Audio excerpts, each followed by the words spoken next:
But there's a lot more to the market than the numbers suggest. A close look under the hood shows some big changes are taking place, and money is starting to flow into sectors that investors have been avoiding for a while.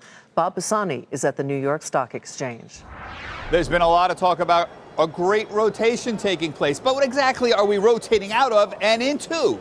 There's a lot of confusion about different ways to slice and dice the market, so let's try to sort out some of the differences. First, cyclical versus defensive stocks.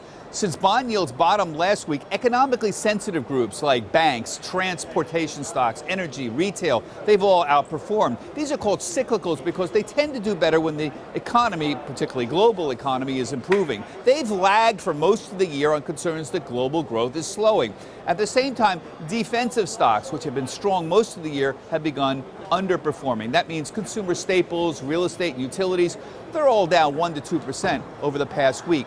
Then there's growth versus value. Growth is associated with companies that are growing earnings, understandably. That's typically technology stocks. Value stocks, typically considered cheap, and they've underperformed the market. Value right now includes banks, retailers, energy stocks, and those sectors have done better on this recent rally in the last week.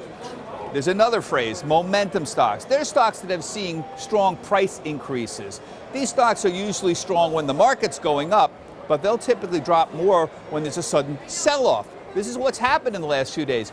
Consumer names like Merck and Kimberly-Clark, they've been momentum names. They've been strong all year. They've been selling off. So why is there a reversal? Why is this rotation going on? Well, there's been optimism over trade talks fueling most of the rotation. Trade has been the primary driver of the stock market all year.